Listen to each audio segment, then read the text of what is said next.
Alright, we have a not Radiant Dawn banner. Instead, we have another Binding Blade banner with another Idunn alt. Okay, let's take a look at what this has, shall we? Let the lesson begin. What's up guys, Akariss here, bringing another Fire Emblem Heroes video. Here we are, another reaction impressions video, the brand new banner, featuring Binding Blade, and a bunch of, well, not a bunch of, but I guess an expected alt in the form of Idunn. So yeah.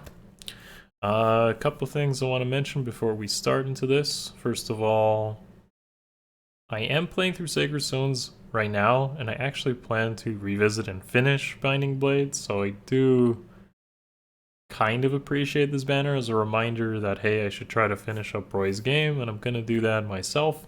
So I guess appreciating these characters is something I can do here, so I can do that myself. Another thing is, I guess I'm a bit disappointed we don't have more like another Radiant Dawn banner, since I've been waiting for this one for a while. Since Cannagus in 2019, it has been a long time coming for that one. Also, I know we only have a single day as of this video to try to release a shouju poll video. I do my very best to do that for you guys, so I'm going to put up a poll, and I highly recommend you go vote and comment on that so I can have the data as much as possible for what your sentiment is towards this banner. So yeah, unfortunately, I think that Idunn stats are not revealed in here, so I'm going to have to be speculative on that particular video, just so that shouju poll video is out with an analysis on Idunn, and I'm going to try to base it off of her other alt form stat spread, just updated to the latest generation of BST stats. So I hope you guys are okay with that, but I want to make sure that I push out those shouju poll videos and analysis videos before the release of the banner, so you guys can have the most informed and ideally the best decisions going into this sort of thing, rather than after, because I know it has mattered, and that's the feedback you guys have gave me. So yeah, finally guys, smash that like button and sub. Again, that helps. It shows that you care about these type of videos. I'm not too doubtful when it comes to these reaction impressions video, but it really does help a lot when you do this, because I can see that data, and that data helps me decide which videos to work on next. So yeah, go ahead, sub if you haven't already. A couple of you are still not, more than a couple of you. Come on, let's just sub. It's not, press the button. Anyways, finally, if you love this content, you want to support what I do, check out the Patreon in the description below. Best way to support what I do. There is also a join button on YouTube. That also works. You do get to be on the end screen for people that I thank in terms of Patreon. You get Discord access, where people get help really fast, and of course competitive type related theory crafting to improve your game as much as possible. With that being said, I'm done with these announcements. Let us jump into my impressions on these characters and the banner overall. Starting with Hugh? Or should I say who? Yeah, anyways. Red Tome Infantry Mage is now apparently on the banner itself rather than a free GHB. So he comes with new fodder in the form of Speed Defense Ideal 4. I don't think that one's too great. Could be useful on some tanks, I suppose. Rao's attack speed 4 is solid though, and it has already been seen on Ascended Leg Yarn, so it's good to have that here for more options. He is pretty much fodder, I'd say. But his tome does give him tons of stats. So just to make this as clear as possible, the more Dragon Flowers you give him, the more stats he gets, up to a maximum of 7 to all stats.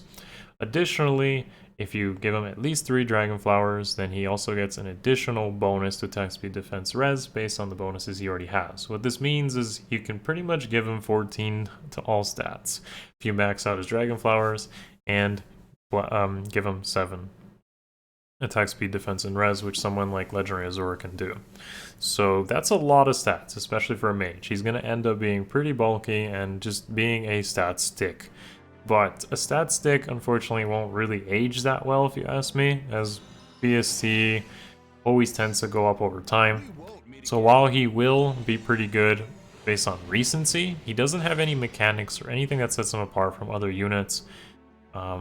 And that is a bit disappointing, so I'm not going to really I'm not really going to put him in any nice place. I think units that have some sort of gimmick or mechanics are going to just end up being better. So unfortunate for him, Hugh will literally end up being who.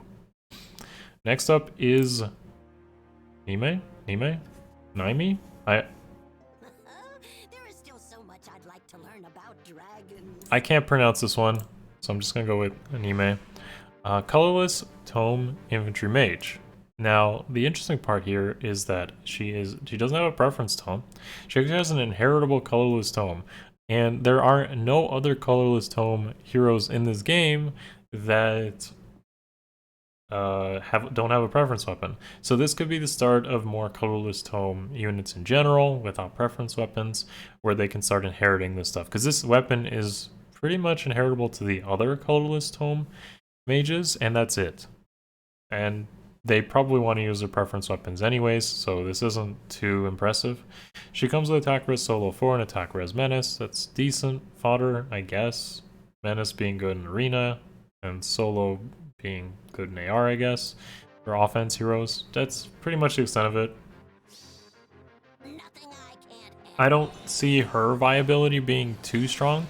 I could see her being maybe decent as an air offense tank, combined with near save, and just having some pretty generally good matchups as she's not affected by the weapon triangle, except Raven.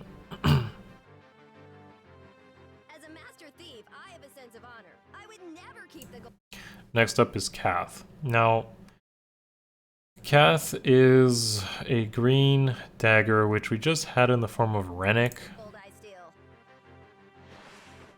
But Rennick at least was 5-star. This seems like Cath likely ends up being the demote of this banner.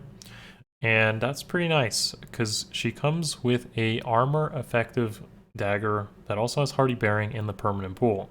That is pretty good to throw around on different dagger units, especially on those that don't have a preference dagger, as not only is the hardy bearing effect still pretty good in some places, but armor effectiveness is very desirable in the current game because armors are very powerful. So in terms of inheritance, this is a nice pickup. For those of you that want to build Cath, I guess this is a solid comparison to like Colm, who is the blue dagger, so we can now pretty much build up a blue dagger or green dagger in the demo pool. That's okay. She will score pretty well. I think it's like 180.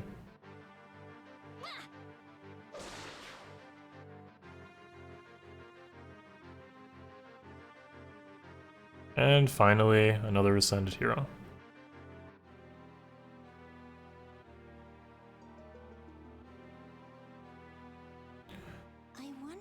Okay. If a heart has grown inside of me. Now, Idunn is a blue armored dragon, following the whole armored dragon gimmick since forever. However, her being blue is definitely different, as the other variants of her were red. Now, here's where things get pretty interesting, and I'll do like a brief impressions here, but I'll do a analysis on the should you pull on her and try to speculate her stat spread there. But pretty much she is coming with a kit already ready to go. There's not more to it besides adding some sort of special acceleration. So Thor, NY Valoria will end up doing pretty well, or just Breath Seal are all solid things to use. Wily Fighter is the brand new fighter skill that comes out here, and this pretty much acts like a distant defense, close defense 4 in the B skill, which is pretty good. It's synergistic with the guard in the A skill, and DR near save, which was previously on Valentine's Gustav. Now here's where things get spicy on this weapon though. So she has a slaying effect, and she has effective against armored. Okay.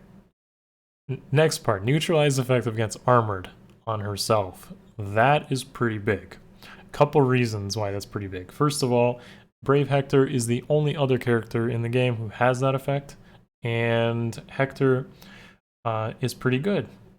Now, of course, Idunn also being blue means that she kind of puts herself in that competitive comparison there.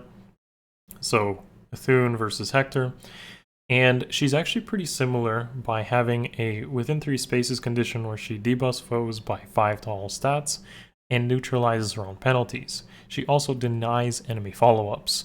The The only real difference here is that Hector has a auto double in his weapon, whereas Idunn is going to get that out of her B skill, or possibly the seal in the form of QR, which makes her actually very similar to Hector in a lot of ways.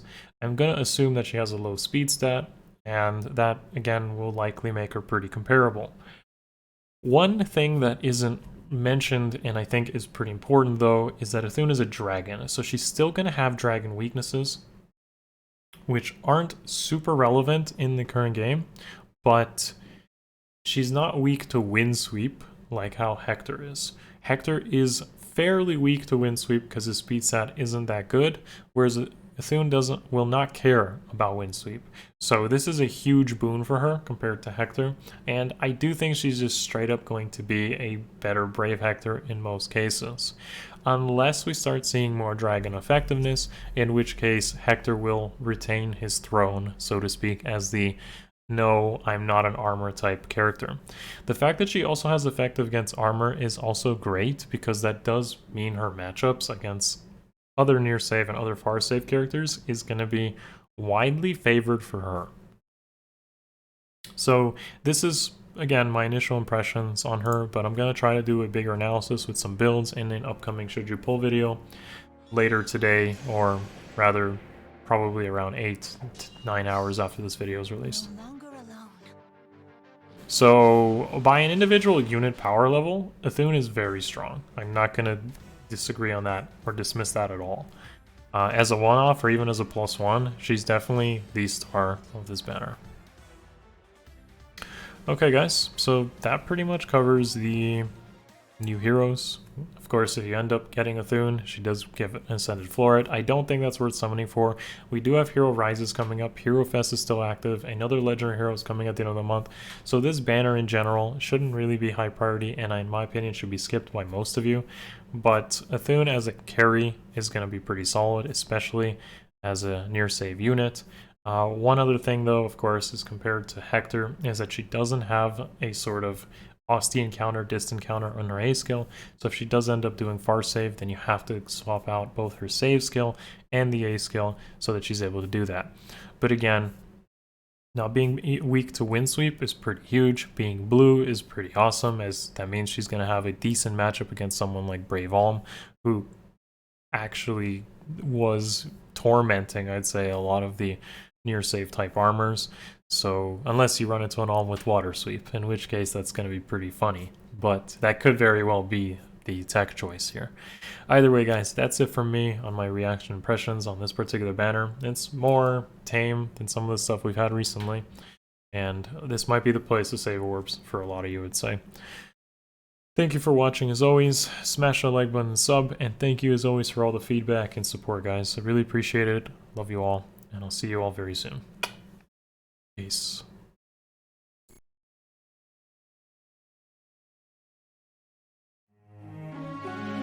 It's over.